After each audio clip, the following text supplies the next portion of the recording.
The city glows under heavy rain. Luxury cars line the entrance of the powerful Kong family mansion, home of one of Korea's biggest conglomerates, Kong Holdings. Inside the mansion, reporters crowd around cameras. A celebration is taking place. At the center of attention stands Kong Min-jae, the adopted son of the family. Handsome, calm, intelligent, the perfect heir. Beside him, Chairman Kong raises a glass proudly. Everything this family has will one day belong to Min-jae. The room erupts in applause. But across the hall stand the chairman's biological sons. Kong Ji-hoon, the eldest, cold and disciplined. Kong Tae-hyun, the younger son, emotional and rebellious. Neither claps. Neither smiles. Because in this family, the adopted son became the prince, and the real sons became strangers in their own home. The camera slowly focuses on Ji-hoon's expression. Years of pain hidden behind silence. Then, a voiceover begins. Sometimes the child loved the most becomes the reason a family breaks apart.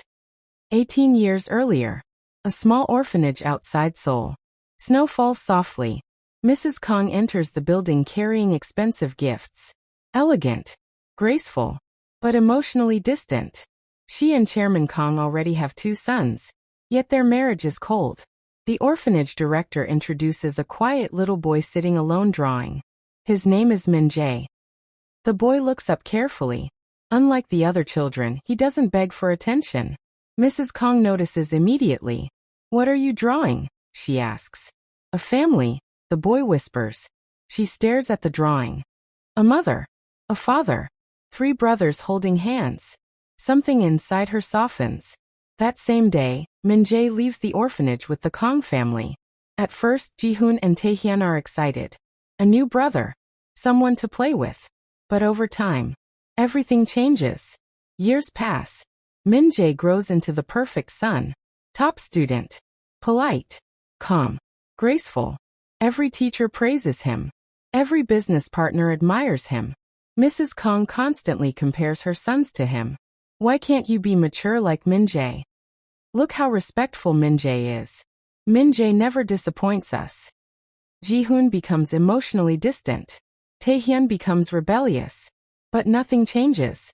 At dinner, Min-jae receives praise for small achievements. The biological sons receive criticism for everything. One evening, Tae-hyun wins a national taekwondo competition. Excited, he rushes home carrying the trophy. But the family barely notices. Because Min-jae got accepted into Seoul National University the same day. The house explodes with celebration for Min-jae. Tae-hyun quietly places his trophy in a corner. No one even looks at it. That night, Ji-hoon finds his younger brother crying alone on the rooftop. "Why do they hate us?" Tae-hyun asks. Ji-hoon stays silent.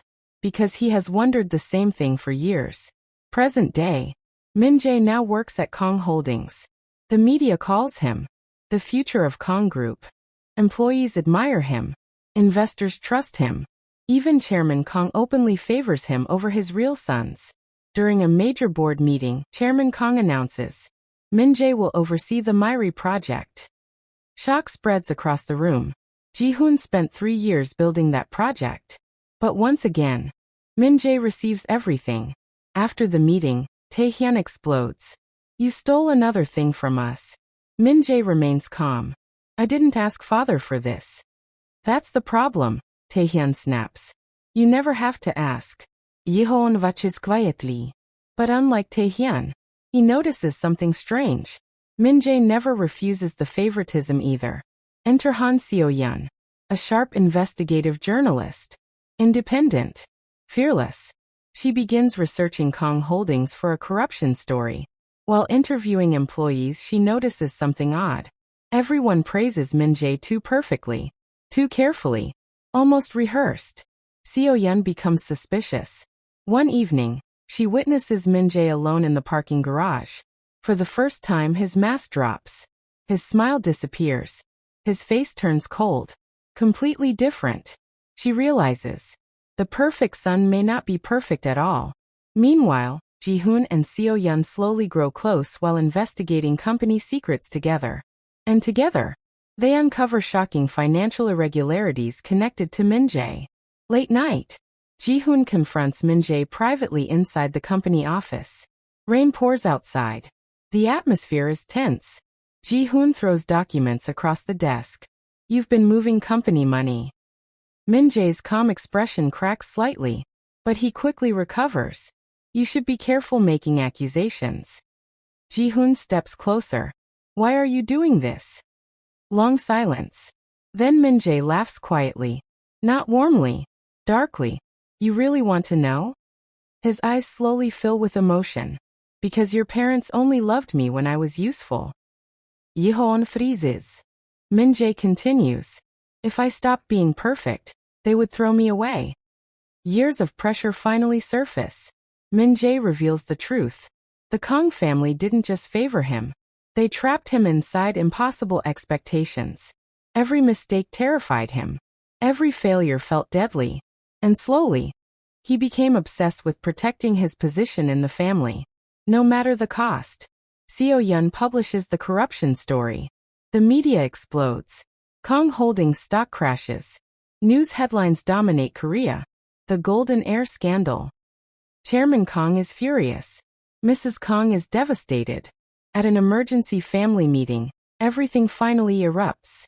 Taehyun screams through tears. You destroyed this family. Min-jae finally snaps back. No, you did. Everyone freezes. Min-jae points at the parents. You compared us every single day. His voice breaks. You made your sons hate me. Mrs. Kang begins crying. For the first time, she realizes what she has done. She loved Min-jae more openly, praised him more loudly, protected him more fiercely, and slowly destroyed all three boys. Ji-hoon speaks quietly. We were never brothers in this house. That sentence breaks the family completely. Chairman Kang suffers a heart attack after the scandal. Hospital scenes follow. Cold hallways. Silent tears. Broken pride.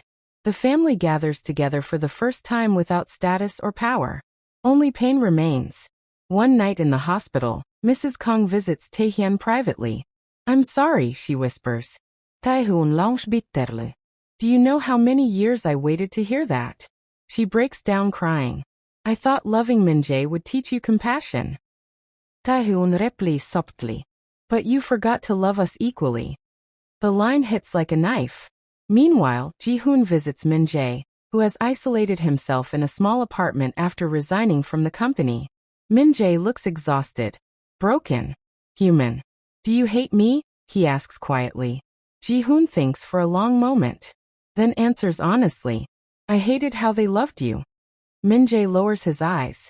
Because deep down, he hated it too.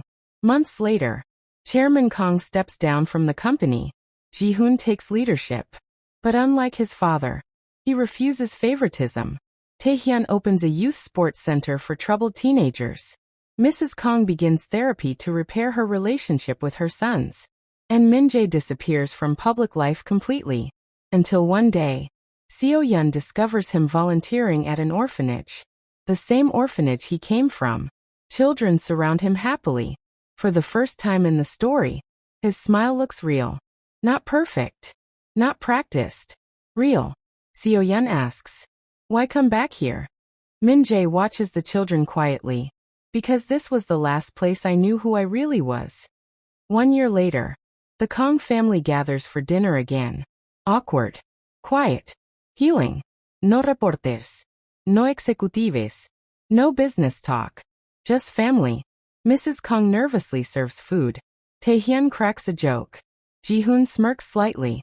Then everyone notices. Min-jae is late. Mrs. Kang becomes anxious immediately. But Ji-hoon gently stops her. He'll come when he's ready. A few moments later, the door opens. Min-jae enters quietly carrying cake. The atmosphere freezes. Then Taehyun says awkwardly, You're late. Min-jae smiles slightly. Traffic. Small laughter fills the room. And for the first time in many years, the family feels normal. Not perfect, but real. The camera slowly pulls away from the dinner table as they begin eating together.